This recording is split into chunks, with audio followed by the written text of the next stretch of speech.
दिनकर बाबू की रचना रश्मिरथी का द्वितीय सर्ग है। इसमें महर्षि परशुराम और कर्ण का प्रसंग है।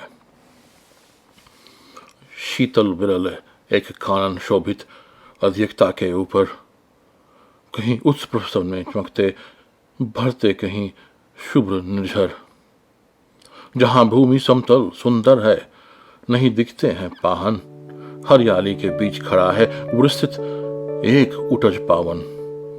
आसपास कुछ कटे हुए पीले घन खेत सुहाते हैं, शचक मूछ गिलहरी कबूतर घूम घूम कन खाते हैं। कुछ प्रशांत अलसित बैठे हैं, कुछ करते शिशु का लेहन, कुछ खाते साकल्य, दिखते बड़े थृष्ट सारे गोधन। हवन अग्नि अभी बुझ चुकी, गंध से वायु अभी पर माती है, भीनी भीनी महक प्राण में मादकता पहुंचाती है। धूप घूम चर्चित लगते हैं तरु शाम छदन कैसे, झपक रहे हों शिशु के अलसित कजरारे लोचन जैसे। बैठे हैं सुखद आतप में मृग रोमंथन करते हैं, वन के जीव विहर से बाहर हो वो शब्द विचरते हैं। सूख रहे चिवर रसल की नन्ही झूठी टहनियों पर नीचे बिखरे हुए हैं पड़े इंगुट से चिकने पत्थर। अजिन दर्व पालाश कमंडलू एक और तप के साधन, एक और है टंगे धनुष तुनीर तीर बरछे भीषण। चमक रहा है तृणकुटी द्वार पर एक परशु आभाशाली, लौह दंड पर जीवित पड़ा हो मानो अर्ध अंशुमाली। श्रद्धा भरती अजिन धर्म पर परशु देख मन डरता है, युद्ध शिविर है तपोभूमि है समझ नहीं कुछ पड़ता है। हवन कुंड जिसका है उसके ही चाहे धनुष कटार, जिस मुनि की यह शुभा उसी के कैसी हो सकती तलवार। आई है वीरता तपोवन में क्या पुण्य कमाने को, या सन्ना साधना में है दैहिक शक्ति जगाने को। मन ने तन का सिद्धि यंत्र अथवा शस्त्रों में पाया है, या कि वीर कोई योगी से युक्ति सीखने आया है। परशु और तप ये दोनों वीर के होते श्रृंगार। खलीफ न तो तप ही करता है न तो उठा सकता तलवार। तप से मनुष्य दिव्य बनता है, शर विकार से लड़ता है, तन की समर भूमि में लेकिन काम खटक ही करता है। किंतु कौन नर तपोनिष्ठ है यहां धनुष धरने वाला, एक साथ यज्ञ की और असी की पूजा करने वाला। कहता है इतिहास जगत में हुआ एक ही नर ऐसा, रन में कुटिल काल कम क्रोधी, तप में महासूर जैसा। मुख में वेद पीठ पर तर्कस, कर्ण में कठिन कुठार विमल। शप और शर दोनों ही थे जिसमें है महान ऋषि के संबल। यह कुटिर है उसी महामुनि परशुराम बलशाली का, भृगु के परम पुनीत वंशधर व्रतिवीर प्राणपाली का। हाँ, वही कर्ण की जांघों पर अपना मस्तक धरकर सोए हैं तरुवर के नीचे, आश्रम से थोड़ा हटकर। पत्तों की छन छन कर मीठी धूप मां की आती है, पड़ती मुनि के थकी देह पर और थकान मिटाती है।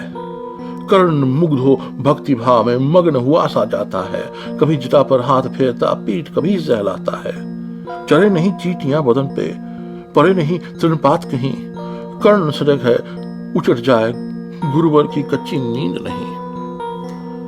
वृद्धदय तब से कृष काया, उस पर युद्ध संचालन। हाय पराश्रम भारदेव पर असमय यह मेरा कारण। किंतु वृद्ध होने पर भी अंगों में यह क्षमता कितनी, और रात दिन मुझ पर दिखलाते रहते ममता कितनी। कहते हैं ओ वत्स पुष्टि कर भोग न तू यदि खाएगा, मेरे शिक्षण की कठोरता को कैसे सह पाएगा। अनुगामी यदि बना नहीं तू खान पान में भी मेरा, सूख जाएगा लहू बचेगा हड्डी भर ढांचा तेरा। जरा सोच कितनी कठोरता से मैं तुझे चलाता हूं, और नहीं तो एक पाव दिन भर में लहू जलाता हूं। इसकी पूर्ति कहां से होगी बना अगर तू सन्यासी। इस प्रकार तो चबा जाएगी तुझको भूख सत्यानाशी। पत्थर सी हो मांसपेशियां, लोहे सा भुजदंड भय, नस नस में हो लहर आग की, तभी जवानी पाती जाए। विप्र हुआ तो क्या, रखेगा रोक अभी से खाने पर। कर लेना घनघोर तपस्या, वह चतुर्थ के आने पर।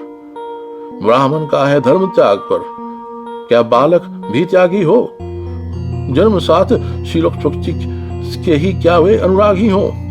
क्या उचित रचना समाज की, गिरा ज्ञान ब्राह्मण के घर में। मोती बरसा वैश्य वेशम में, पड़ा खड़ग क्षत्रिय कर में। खड़ग बड़ा उद्वत होता है, उद्वत होते हैं राजे, इसीलिए तो सदा बजाते रहते हैं वे नर रण के गाजे।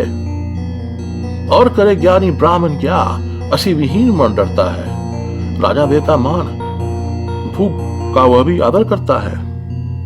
सुनता कौन ब्राह्मण की, करते सब अपने मन की। डूबो रही शोषित में भूपों की लिप्सा रण की। और रण भी किस लिए, नहीं जग के सुख दैन्य भगाने को। पर शोषक पथभ्रष्ट मनुष्य को नहीं धर्म पर लाने को। रण केवल इसलिए कि राजे और सुखी हों, मानी हों, और प्रजाएं मिले उन्हें, और वे अधिक अभिमानी हों। रण केवल इसलिए कि वे कल्पित अभाव से छूट सके, बड़े राज्य की सीमा जिससे अधिक जनों को लूट सके। रण केवल इसलिए कि सत्ता बढ़े, नहीं पत्ता डोले। भूपों के विपरीत न कोई कहीं कभी कुछ भी बोले। जो जो मिलती विजय अहम नरपति पर बढ़ता जाता है, और जोर से वह समाज के सिर पर चढ़ता जाता है। अब तो यह हाल है कि जो कुछ है वह राजा का बल है। ब्राह्मण खड़ा सामने, केवल लिए शंख गंगा जल है। कहां तेज ब्राह्मण में अविवेकी राजा को रोक सके। घरे कुपथ पर भी पांव वह, तश्विन उसको टोक सके। और कहे भी तो ब्राह्मण की बात कौन सुन पाता है। जहां रोज राजा ब्राह्मण को अपमानित करवाता है। चलती नहीं यहाँ पंडित की, चलती नहीं तपस्वी की। जय पुकारती प्रजा रात दिन, राजा जयी यशस्वी की। सिर था जो सारे समाज का, वही अनादर पाता है। जो भी खिलता फूल भुजा के ऊपर चढ़ता जाता है। चारों ओर लोभ का ज्वाला, चारों ओर भोग की जय। पाप भार से दबी धसी जा रही है धरा पल पल निश्चय। जब तक भोगी भूप प्रजाओं के नेता कहलाएंगे, ज्ञान त्याग तप नहीं श्रेष्ठता का जब तक पद पाएंगे। अशन वसन से हीन दीनता में जीवन धरने वाले, सहकर भी अपमान मनुष्यता की चिंता करने वाले। कभी गोविंद विज्ञान विशारद कलाकार पंडित ज्ञानी, कनक नहीं कल्पना ज्ञान उज्जवल चरित्र के अभिमानी। इन विभूतियों को जब तक संसार नहीं पहचानेगा, राजाओं से अधिक पूज्य जब तक ना इन्हें वह मानेगा, तब तक पड़ी आग में धरती इसी तरह अकुल आएगी। चाहे जो भी करे दुखों से छूट नहीं वह पाएगी। थकी जीभ समझकर गहरी लगी ठेस अभिलाषा को, धूप समझता नहीं और कुछ छोड़ खड़क की भाषा को। रोक टोक से नहीं सुनेगा नृप समाज अविचारी है। ग्रीवाहर निष्ठुर कुठार का यह मावंत अधिकारी है। इसलिए तो मैं कहता हूं, अरे गानियों खड़क धरो, हर न सका जिसको कोई भी भू का वह तुम त्रास हरो। रोज कहा करते हैं गुरुवर खड़क महाभयकारी है, इसे उठाने का जग में हरेक नहीं अधिकारी है। वही उठा सकता है इसको जो कठोर हो कोमल हो, जिसमें हो धीरता वीरता और तपस्या का बल भी। वीर वही है जो कि शत्रु पर जब भी खड़क उठाता है, मानवता के महागुणों की सत्ता भूल न पाता है। सीमित जो रख सके खड़क को, पास उसी के आने दो। विप्र जाति के सिवा किसी को मत खड़क उठाने दो। जब जब मैं शरछाप उठाकर कर्तव्य कुछ दिखलाता हूं, सुनकर आशीर्वाद देव का धन्य धन्य हो जाता हूं। जियो जियो अय वत्स, तीर तुमने कह यह मारा, धक उठा वन उधर, इधर फुटी निर्झर झारा। मैं शंकित था, ब्रह्मवीरता मेरे साथ मरेगी क्या, परशुराम की याद विप्र की जाति ना जुगा धरेगी क्या? पाकर तुम्हें किंतु इस वन में मेरा हृदय हुआ शीतल। तुम अवश्य ढोगे उसको मुझ में है जो तेज अनल। जियो जियो ब्रह्म कुमार, तुम अक्षय कृति पा कमाओगे। एक बार तुम भी धरती को निक्षत्रिय कर जाओगे। निश्चय तुम ब्रह्म कुमार हो, कवच और कुंडलधारी, तब कर सकते और पिता माता किसके इतने भारी। किंतु हाय ब्रह्म कुमार सुन, प्राण कांपने लगते हैं। मन उठता धिक्कार, हृदय में भाव ग्लानि के जगते हैं। गुरु का प्रेम किसी को भी क्या ऐसे भी खला होगा?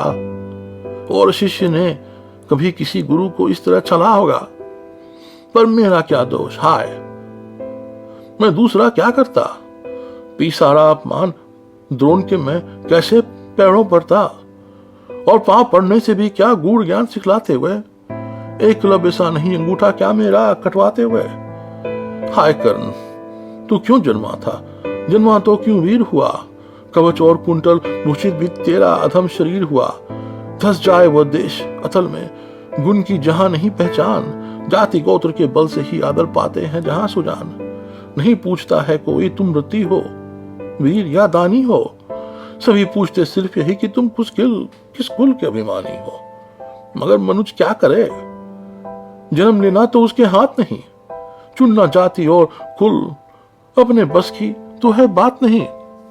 मैं कहता हूं अगर विदना नर की मुट्ठी में भरकर कहीं छींट दे ब्रह्मलोक से ही नीचे भूमंडल पर, तो भी विविध जातियों में ही मनुष्य यहां आ सकता है। नीचे क्या क्यारियां बनी तो बीच कहां जा सकता है? और जन्म लेता किस कुल में? आकस्मिक ही ये तो बात है। छोटे कुल पर किंतु यहां होते तब भी कितने आघात। हाय जाति छोटी है फिर सभी हमारे गुण छोटे। जाति बड़ी तो बड़े वे रहे लाखों चाहे कोटे। गुरु के लिए कर्ण चिंतन में था जब मग्न अचल बैठा, तभी एक बिस्किट कहीं से आसन के नीचे बैठा। वज्रदश पर लगा कृष्ण के उरु को कुतर कुतर खाने और बनाकर छिद्र मास में मंदक मंदक भीतर जाने। कर्ण विठल हो चुका, दुष्ट भौरे का हाथ धरे कैसे? बिना हिलाए अंग कीट को किसी तरह पकड़े कैसे? पर भीतर उसके धसे कीट का हाथ नहीं जा सकता था। बिना उठाए पांव शत्रु को कर्ण नहीं पा सकता था। किंतु पांव के हिलते ही गुरुवर की नींद उतर जाती। सहम गई यह सोच कर्ण के भक्तिपूर्ण विफल छाती। सोचा उसने अंतः कीट यह पिए रक्त पीने दूंगा, मरने का पर पाप नहीं लूंगा। बैठा रहा अचल आसन से कर्ण बहुत मन को मारे। आह निकलने बिना शिलासी सहनशीलता को धारे।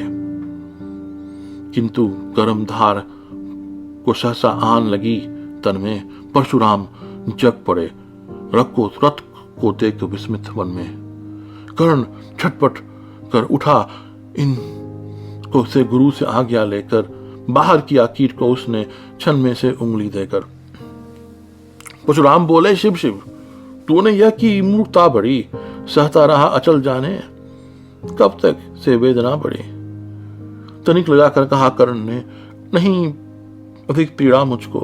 महाराज क्या कर सकता है यह छोटा कीड़ा मुझको। मैंने सोचा खिला डुला तो व्यथा आप जाग जाएंगे। क्षण भर को विश्राम मिला है, जो नाहक उसे गवाएंगे। निश्चल बैठा रहा सोच, यह कीट स्वयं मुड़ जाएगा। छोटा सा यह जीव मुझे क्या इतनी पीड़ा पहुंचाएगा। पर यहां तो भीतर धसता गया, मुझे हैरान किया। लज्जित हूं इसलिए कि सब कुछ स्वयं आपने देख लिया। परशुराम गंभीर गए हो सोच न जाने क्या मन में। फिर सहसा क्रोधाग्नि भयानक भभक उठी उनके तन में। दांत पीस आंखें तरेर कर बोले, कौन है छली तू? ब्राह्मण है या और किसी अभिजन का पुत्र बलि है तू? सहनशीलता को अपना कर ब्राह्मण कभी न जीता है। किसी लक्ष्य के लिए नहीं अपमान अलाहल पीता है। सह सकता जो कठिन वेदना, पी सकता अपमान वही। बुद्धि चलाती जिसे तेज का कर व्यक्ता बलिदान वही। तेज पुंज ब्रह्मन तिल तिल कर जले, नहीं यह हो सकता। किसी दशा में भी स्वभाव अपना कैसे वह खो सकता। कृषक भोगता हुआ विप्र निश्चल कैसे रह सकता है। इस प्रकार की चुभन वेदना क्षत्रिय ही सह सकता है। तू अवश्य क्षत्रिय है पापी, बता, न तो फल पाएगा, परशुराम की कठिन श्राप से अभी भस्म हो जाएगा। क्षमा क्षमा है देव, दया में गिरा कर्ण गुरु के पद पर। मुख विपर्ण हो गया, आंख अंग कांपने लगे भय से थर थर। सूत पुत्र हूं मैं, शूद्र करण हूं, करुणा का अभिलाषी हूं। जो भी हूं पर देव आपका अनुचर, अंत्यवासी हूं। छली नहीं मैं हाय, किंतु छल का ही तो यह काम हुआ। आया था विजय संचय को, मगर व्यर्थ बदनाम हुआ। बड़ा लोभ था बनु शिष्य में कार्तिवेय के जेता का। तपोती शूरमा विश्व के नूतन धर्म प्रणेता का। पर शंका थी मुझे सत्य का पता अगर आप पाएंगे, महाराज मुझ सूत पुत्र को कुछ भी नहीं सिखलाएंगे। बता सका मैं नहीं इसी से प्रभु, जाति अपनी छोटी। करें देव विश्वास भावना, और न थी कोई खोटी। पर इतने से भी लज्जा में हाय गड़ा सा जाता हूँ। मारे बिना हृदय में अपने आप मरा सा जाता हूँ। छल से पाना मान जगत में खिलशित है, मल ही तो है। ऊंचा बना अपने आगे, सचमुच यह छल ही तो है। पाता था सम्मान आज तक दानी व्रती बली होकर, अब जाऊंगा कहाँ स्वयं गुरु के सामने छली होकर। क्यों भस्म ही करे मुझे देव, सम्मुख है मस्तक नत मेरा। एक कसक रह गई, नहीं पूरा जीवन का व्रत मेरा। गुरु की कृपा शाप से जलकर अभी भस्म हो जाऊंगा। पर माधंत अर्जुन का मस्तक देव कहाँ मैं पाऊंगा। यह तृष्णा यह विजय कामना मुझे छोड़ क्या पाएगी। प्रभु अतृप्त वासना मरे पर भी मुझको भरमाएगी। दुर्योधन का हार देवता कैसे सहन करूंगा मैं। अभय देख अर्जुन को मरकर भी तो रोज मरूंगा मैं। परशुराम का शिष्य कर्ण पर जीवन दान न मांगेगा। बड़ी शांति के साथ चरण को पकड़कर प्रण निज त्यागेगा। प्रस्तुत हूं दे शाप, किंतु अंतिम सुख तो यह पाने दें। इन्हीं पाद पन्नों के ऊपर मुझको प्राण गंवाने दें। लिपट गया गुरु के चरणों से विकल करण इतना कहकर। दो कनिकाएं गिरी अश्रु की गुरु की आंखों से बहकर।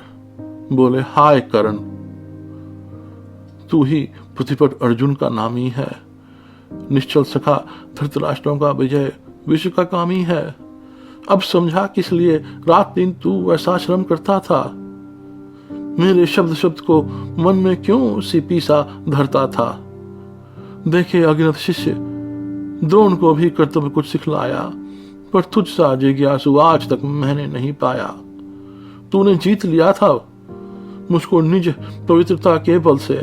क्या पता था लूटने आया है कोई मुझको छल से। किसी और पर नहीं वैसा स्नेह मैं करता था। सोने पर भी धनुर्वेद का ज्ञान कान में भरता था। नहीं किया करपन ने दिया जो कुछ था मेरे पास तथन। तुझ में निज को सौंप शांत अभी अभी प्रसुदित था मन। पापी बोल अभी भी मुख से, तू न सूत रथ चालक है। परशुराम का शिष्य विक्रमी विश्ववंश का बालक है। सूत वंश में मिला सूर्य सा कैसे तेज प्रबल तुझको। किसने लाकर दिए कहां से कवच और कुंडल तुझको। सूत सा रखा जिसे उसको कैसे कठोर हो मारूं मैं। जलते हुए क्रोध की ज्वाला लेकिन कहां उतारूं मैं। पन पर बोला कृष्ण, दिया है जिसको आंखों का पानी। करना होगा ग्रहण उसी से अनल, आज है गुरु ज्ञानी। बरसाइए अनल आंखों से, सिर पर से संभालूंगा। दंड भोग जलकर मुनिसम छल का पाप छुड़ाऊंगा। परशुराम ने कहा, कर्ण तू वेद नहीं मुझको ऐसे। तुझे पता क्या सता रही है मुझको असमंजस कैसे। पर तूने छल किया, दंड उसका अवश्य ही पाएगा। परशुराम का क्रोध भयानक, निष्फल कभी न जाएगा। मान लिया था पुत्र, इसी से प्राण दान तो देता हूं, पर अपनी विद्या का अंतिम तरद तेज हर लेता हूं। सिखलाया ब्रह्मास्त्र तुझे जो काम नहीं वो आएगा। यह मेरा श्राप, समय पर उसे भूल तू जाएगा। यह मेरा श्राप, समय पर उसे भूल तू जाएगा। कर्ण विकल हो खड़ा हुआ। हाय, किया यह क्या गुरुवर, दिया शाप अत्यंत निदारुण, लिया नहीं जीवन क्यों हर। वर्षों की साधना साथ ही प्राण क्यों नहीं लेते हैं। अब किस सुख के लिए मुझे धरती पर जीने देते हैं। परशुराम ने कहा, कर्ण यह शाप अटल है, सहन करो। जो कुछ मैंने कहा उसे सिर पर लेकर सादर वहन करो। इस महेंद्रगिरी पर तुमने कुछ थोड़ा नहीं कमाया है। मेरा संचित निखिल ज्ञान तूने मुझसे ही पाया है। रहा नहीं ब्रह्मास्त्र एक, इससे क्या आता जाता है। एक शस्त्र बल में न वीर कोई सब दिन कहलाता है। नई कला नूतन रचनाएं, नई सूझ नूतन साधन, नए भाव नूतन उमंग से वीर बने रहते नूतन। तुमने तो स्वयं दीप्त पौरुष को कवच कुंडलधारी, इनके रहते तुम्हें जीत पाएगा कौन सुभट भारी। अच्छा लो वर भी कि विश्व में तुम महान कहलाओगे। भारत का इतिहास कीर्ति से और धवल कर जाओगे। अब जाओ, लो विदा वत्स, कुछ कड़ा करो अपने मन को। रहने देते यहीं यहाँ पर हम अभिषक्त किसी जन को। हाय, छिन्ना पड़ा मुझी को दिया हुआ अपना ही धन। सोच सोच कर बहुत विकल हो रहा, नहीं जाने क्यों मन। व्रत का था निर्वाह कभी ऐसे भी करना होता है। इस कर से जो दिया उस कर से हरना होता है। अब जाओ तुम कर्ण, कृपा करके मुझे निसंग करो। देखो मत यूं सजल दृष्टि से, व्रत मेरा मत भंग करो। हाँ, बुद्धि कहती कि ठीक था जो कुछ किया, परंतु हृदय मुझसे कर विद्रोह तुम्हारी मना रहा, जाने अब क्यों। अनायास गुण शील तुम्हारे मन में उगते आते हैं। भीतर किसी अर्शगंगा में मुझे बोर नहलाते हैं। जाओ जाओ कर्ण, मुझे बिल्कुल असंग हो जाने दो। बैठ किसी एकांत कुंज में मन को स्वस्थ बनाने दो। भय है तुम्हें निराश देखकर छाती कहीं न फट जाए। फिलहाल लो अभिशाप, पिघल कर वाणी नहीं उलट जाए। इस प्रकार का परशुराम ने फिरा लिया आनंद अपना। जहां मिला था वहीं कर्ण का बिखर गया प्यारा सपना। छूकर उनका चरण कर्ण ने अर्ध अश्रु का दान दिया और उन्हें जी भर कर निहार कर मंद मंद प्रस्थान किया। परशुराम के चरण की धूली लेकर उन्हें अपने हृदय की भक्ति देकर निराशा से विकल टूटा हुआ, किसी गिरिग्रंथ से छूटा हुआ चला खोया हुआ सा कर्ण मन में, जैसे चांद चलता हो गहन में, जैसे चांद चलता हो